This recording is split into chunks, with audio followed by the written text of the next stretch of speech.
Hello, we are Memphis Community University. Today we are going to be reviewing all the rules of parametric free response questions. So if you're not accustomed to our channel, we do this for every single free response question topic. The AB ones and the BC ones that they share, for example, accumulation ones, differential equations, things like that. And also just the BC exclusive free response questions like parametric, Taylor series, and polar. So now we're doing parametric. So of the three, parametric is by far the easiest one. So this video probably won't be as long as the other overview videos. But keep in mind that this video is just going to be going over the rules for each of these things for parametric.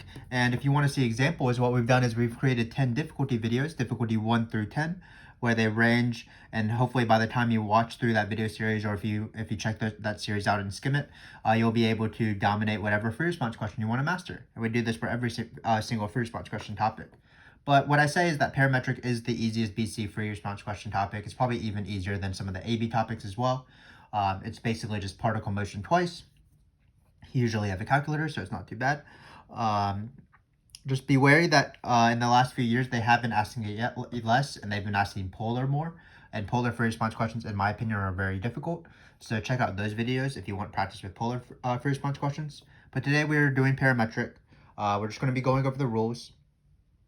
If you watch that video series, difficulty 1 through 10, you'll see that the level really doesn't get that high because, again, even at that higher levels, it's not too bad.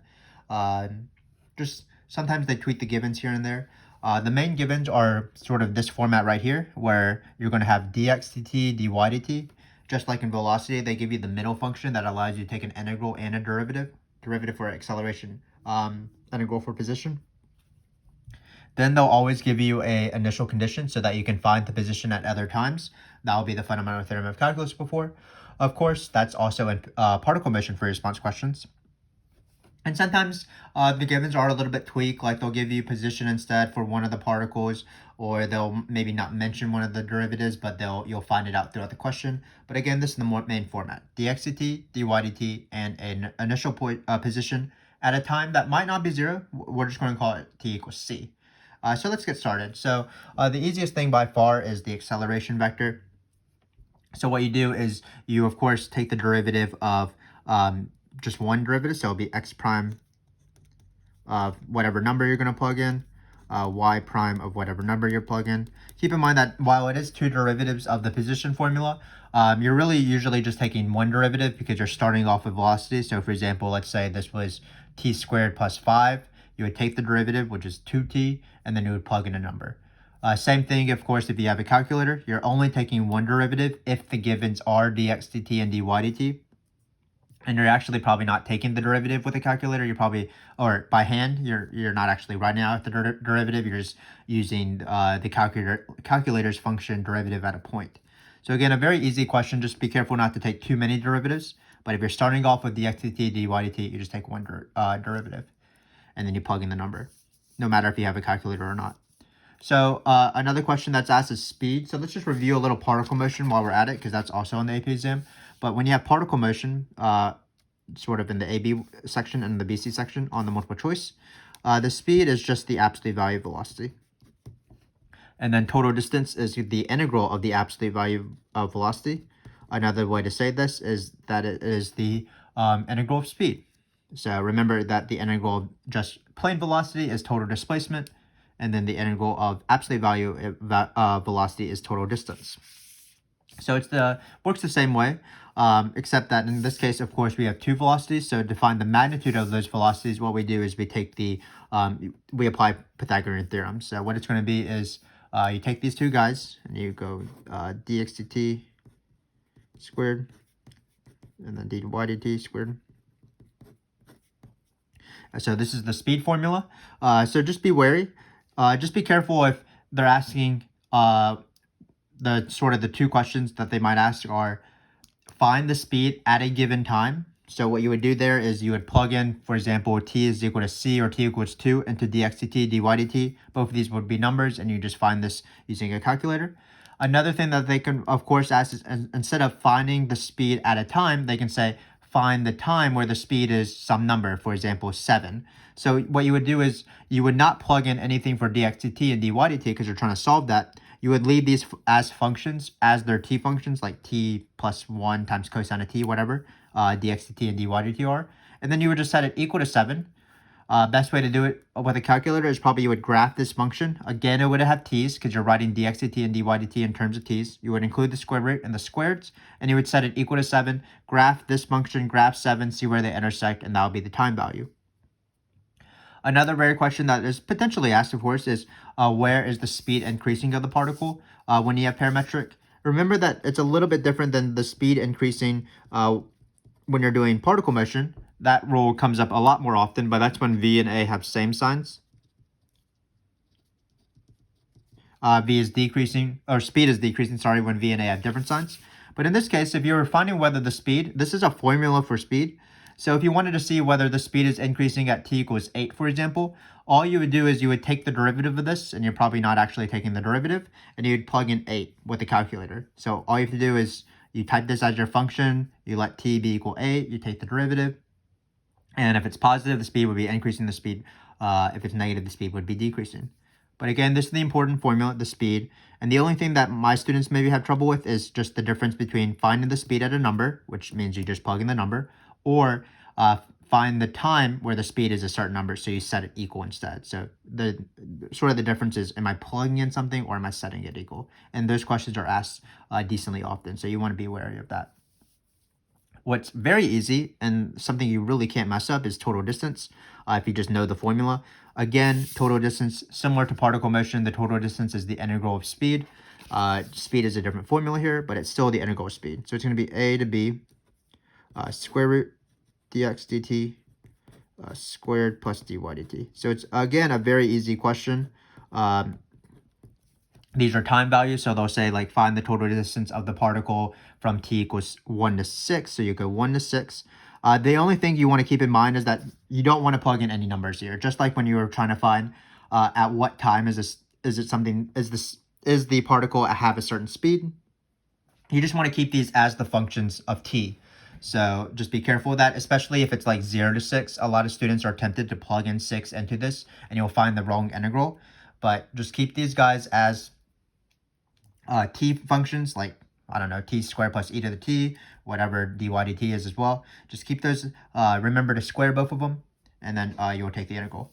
If the given for some reason was the position of x and then the derivative of y, you would just plug in the derivative of y as given. But if the given was the position of x, you would take the derivative, not plug anything, but still plug in that derivative. So for example, if the position was x squared plus, or sorry, t squared plus t, that derivative would be 2t plus 1, I believe. So you would plug in 2t plus 1 into this derivative, into this formula.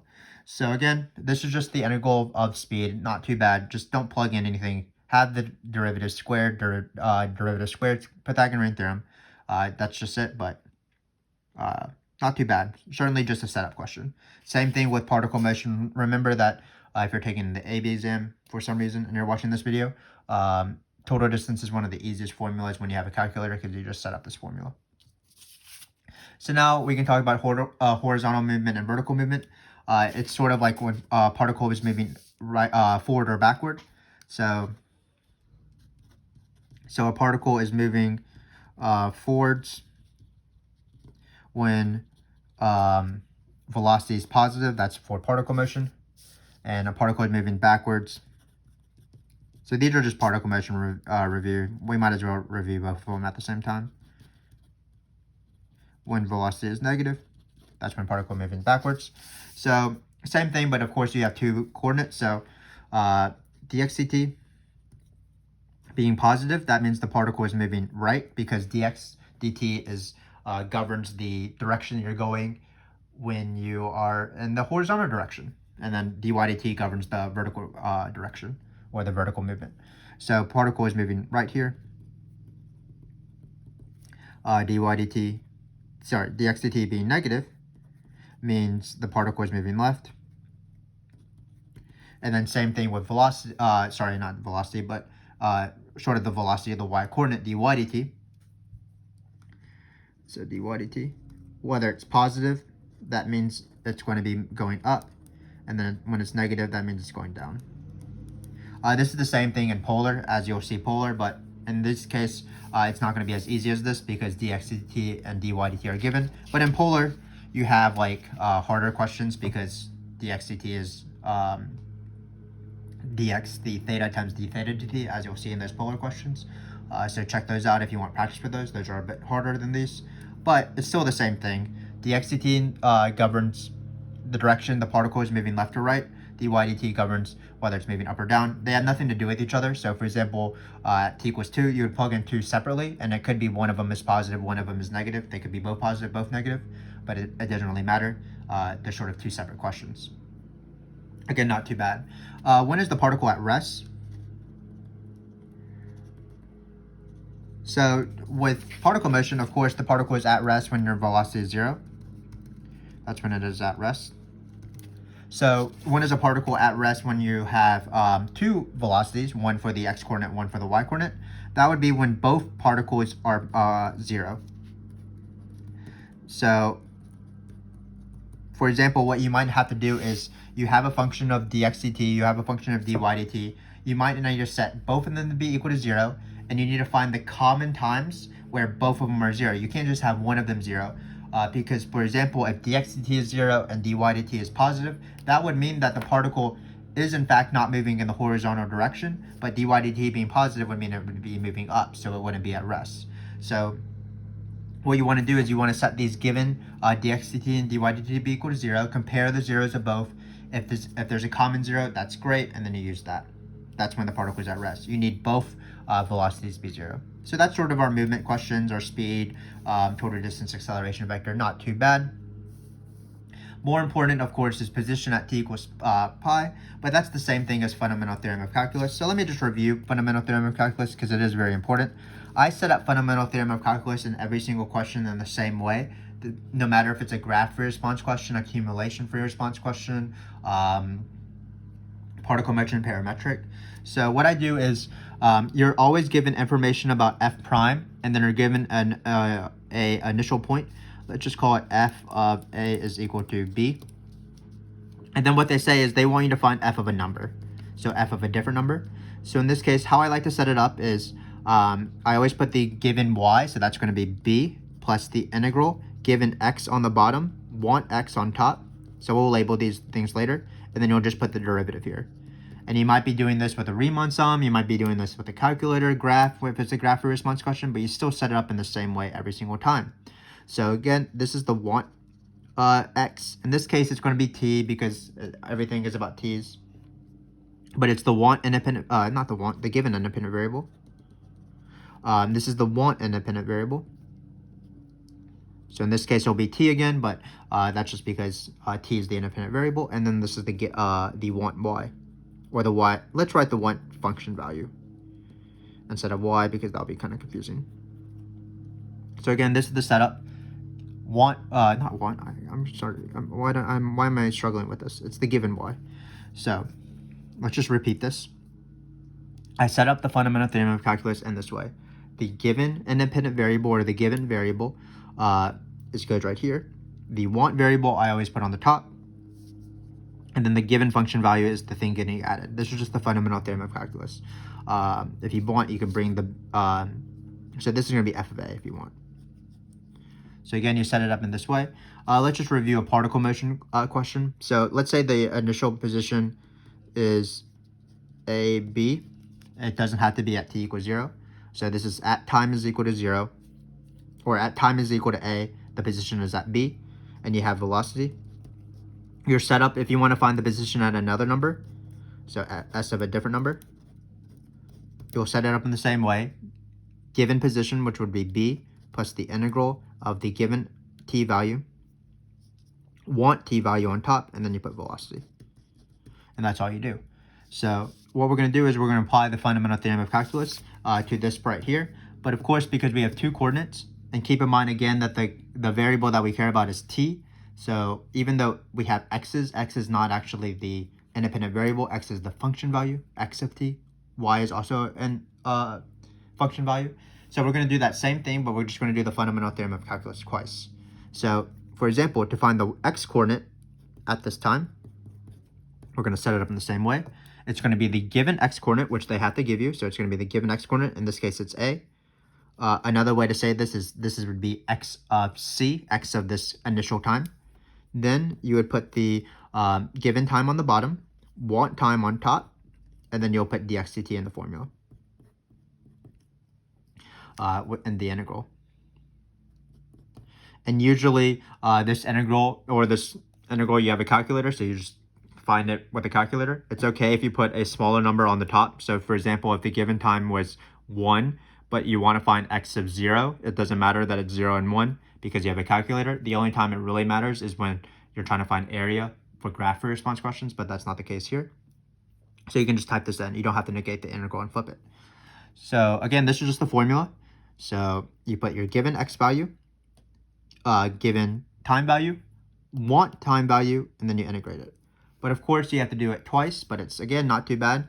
When we do this twice, just like with the acceleration vector, for example, these two things don't have anything to do with each other. You just do the same process twice on two different functions. So for the y-coordinate, it's the same thing. It's the given y-coordinate now, so it's b. But this setup is the same. Given t value on the bottom, so whatever is in the initial conditions. And then want t value, so I want to find the position at t equals 7. So you put 7 on the top here. And then you have dy dt, of course, because that's the integral of dy dt. And you'll put dt. And dy dt and dx dt will both be functions of t. So again, this is how you do fundamental theorem of calculus. This is the most important thing. It is called fundamental theorem of calculus. Sorry I was struggling so much with my givens and wants. But again, it's always the given x, or the given independent variable, given function value getting added to the integral, and then the desired independent variable, or the want independent variable, whatever you're trying to find the function at. So again, this is just fundamental theorem of calculus. This is the same thing in particle motion, except you're just doing it twice. So now we're doing the equation of the tangent line, usually at a number t equals c, for example. So in this case, what you need to do is, let's actually do t at a number, not just the given.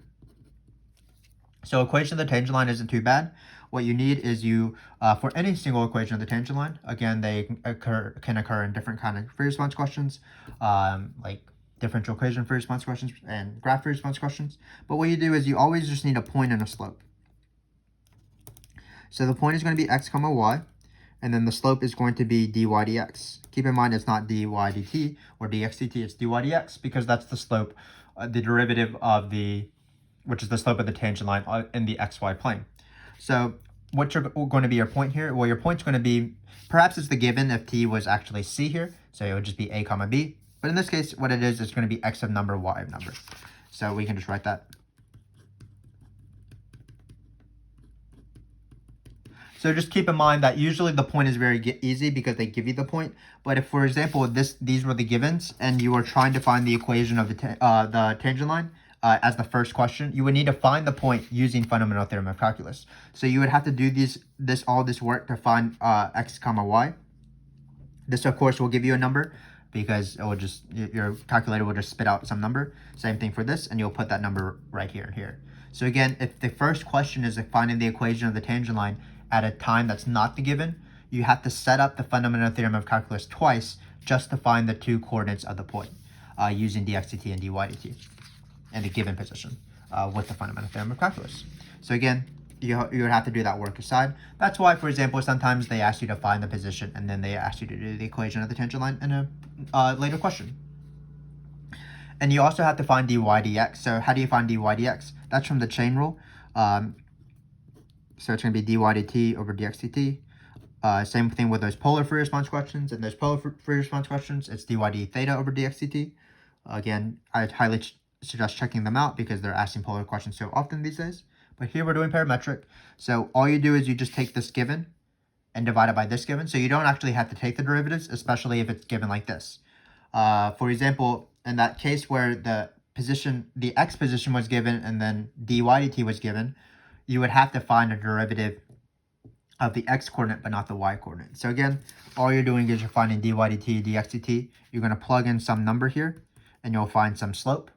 So no derivatives if these are given. You just plug in the number with a calculator potentially. And then that'll give you some slope. And then what's the equation of the tangent line? Well, I always do it in point slope form. So it'll be y minus whatever the y of the number was. Again, it could be the given y value if the time is the given, but it also could have been found from fundamental theorem of calculus. Same thing with x minus the x value. And then finally, you would put the slope. So we'll just put dy dx at this number. And I'm writing it more of in a general case, and hopefully it doesn't confuse you with all these variables. But by the time you get to this step, you'll have numbers. So for example, by the fundamental theorem of calculus, we might have found that the point is 2, 3. So we would put y minus 3, x minus 2. And then after we take this derivative using the chain rule, dy dt divided by dx dt, then we might get the slope is 5. So we would put 5 for the slope. So again, even if this is the general case, all of this stuff is not too bad, especially you have a calculator and so often in the situation.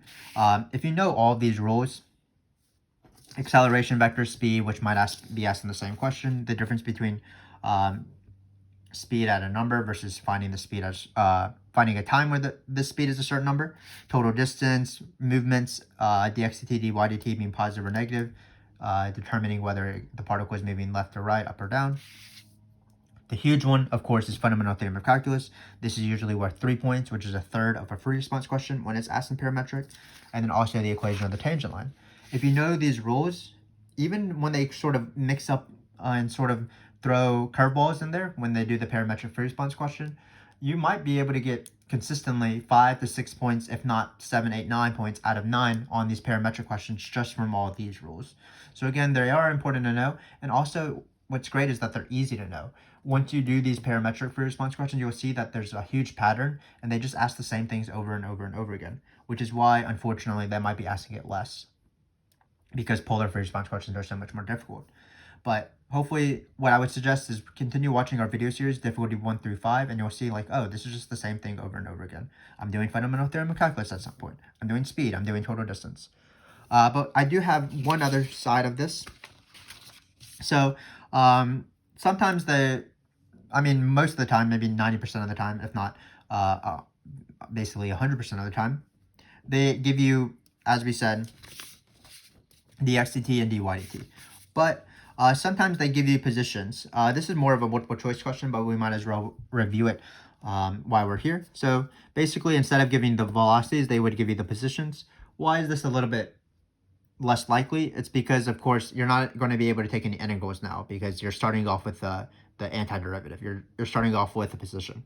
But a common question in the multiple choice, and perhaps in these free response questions, is finding the direction the particle is moving at a certain point, not a certain t. Let's mark this out, at a point.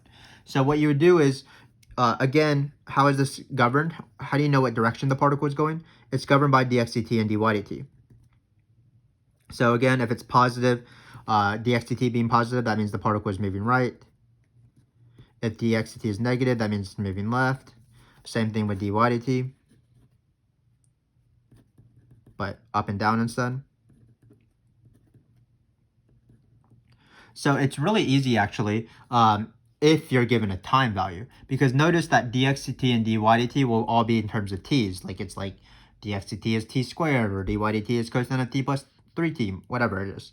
But the important thing is that in parametric free response questions, and also especially in parametric multiple choice questions, when you have this sort of format, you can only plug in t values into any function. Every single function is going to be in terms of t.